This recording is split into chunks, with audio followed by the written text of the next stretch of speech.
Gather round the fire, folks, and let me spin you a tale that'll chill your bones and have you questioning the depths of the human mind.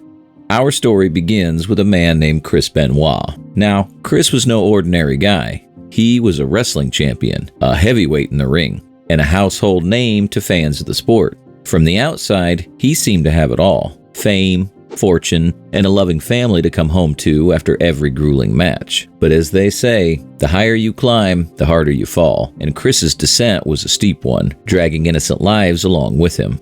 Behind the scenes, Chris was dealing with demons of his own. The physical toll of his profession was catching up to him, and repeated blows to the head had left his brain in a state of disrepair. Imagine an 85-year-old with Alzheimer's, and you'll get a glimpse of what was going on inside of Chris's skull. But let's not get ahead of ourselves just yet. First, we need to understand the man behind the mask. Chris was born in Montreal, Canada in 1967, but his family soon relocated to Edmonton. From a tender age, the young lad was enamored with the world of wrestling, and his parents supported his dreams wholeheartedly. His father even gifted him his first set of weights, setting him on the path to becoming a lean, mean wrestling machine. As a teen, Chris's life revolved around training and discipline. He spent countless hours honing his craft, learning from legends like Dynamite Kid and Bret Hart, soaking up their moves and mannerisms like a sponge. And by the time he was 18, Chris had made his professional debut, stepping into the ring for the first time and tasting that sweet nectar of victory. From there, his career skyrocketed. Chris traveled the world, competing in Canada, Japan, Mexico, and Germany, racking up titles and accolades from the most prestigious wrestling associations. In 2004, he reached the pinnacle of his profession, claiming the World Heavyweight Championship. But as Chris's star rose, his personal life was a different story altogether. He married twice. First to Martina in 1988, with whom he had 2 children, David and Megan. But the marriage crumbled under the strain of Chris's demanding career and alleged steroid abuse. Martina claimed that the drugs made him a different person, a rage-filled monster she could hardly recognize. Chris's second marriage followed a scandalous affair with Nancy Sullivan, a fellow wrestler and the wife of one of his peers, Kevin Sullivan. The love triangle played out on and off the screen, with Kevin eventually realizing that the drama had become all too real. Nancy divorced Kevin and married Chris in 2000, and the couple welcomed a son, Daniel, into the world. For a while, happiness reigned, but it was fleeting.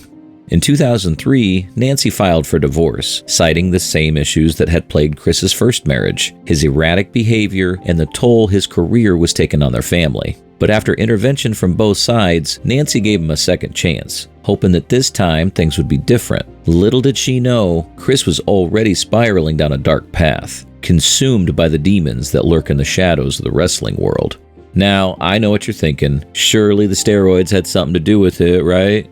Well, that's where things get even more chilling, my friends. You see, the toxicology reports show that the levels of testosterone in Chris's body were within therapeutic range. Not enough to trigger the kind of roid rage that people associate with steroid abuse. No, the real culprit here was something far more sinister: the repeated blows to the head that Chris had endured over the course of his career. Those chair shots, those diving headbutts, those slams onto the mat, they all took a toll, slowly chipping away at Chris's brain until it resembled that of a dementia patient. And as modern science has shown, traumatic brain injuries can lead to a host of cognitive, behavioral, and emotional problems. Problems that, in the right circumstances, can manifest in the most horrific ways imaginable. But let's pause here for a moment, shall we? Because what I'm about to tell you next is the stuff of nightmares, and you'll need to brace yourselves. On the weekend of June 23, 2007, Chris was scheduled to make appearances at various wrestling events, but he canceled his Friday gig, claiming that his wife Nancy and son Daniel were severely ill with food poisoning. The next day, he sent a series of cryptic text messages to his colleagues, including the now infamous line, "The dogs are in the enclosed pool area. Garage side door is open." He even provided his home address, as if inviting them to come and see for themselves. Little did they know those messages were a twisted farewell, because when the authorities finally arrived at Chris's home, they uncovered a scene straight out of a horror movie. Nancy was found in the upstairs bedroom, her hands and feet bound, a towel wrapped around her body. A Bible lay next to her lifeless form, as if placed there by her killer as some sort of twisted symbol. In Daniel's room, the 7-year-old boy's body was discovered, unmarked but for the clear signs of suffocation. Another Bible rested near him, a haunting reminder of the depths of depravity his father had sunk to. And finally, in the home gym, Chris himself was found hanging from a piece of equipment. The final act in a horrific tragedy that had played out over the course of 3 excruciating days. The wrestling community was devastated, the world was left reeling, and the question on everyone's lips was a simple one.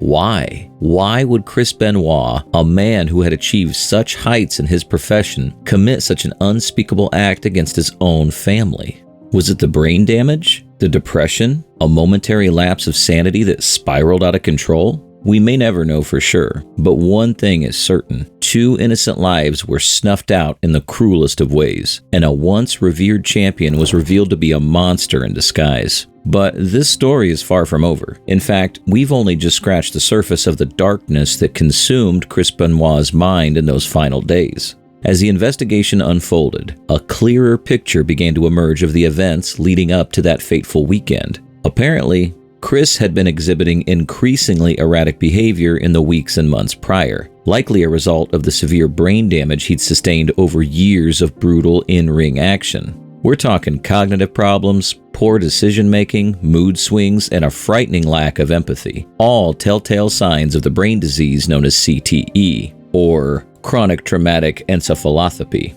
Chilling stuff, ain't it? But perhaps most chilling of all is the question that still lingers to this day. How much of the real Chris Benoit was even present in those final moments? Had the brain damage robbed him of his humanity, his ability to comprehend right from wrong? Or was there a flicker of awareness, a moment of lucidity in which he realized the horror of what he had done before taking his own life in a twisted act of penance? We may never know the answers, my friends. All we're left with are the shattered lives, the broken dreams, and the haunting memories of a man who once stood tall in the ring, only to be brought low by the demons that lurked in his own mind.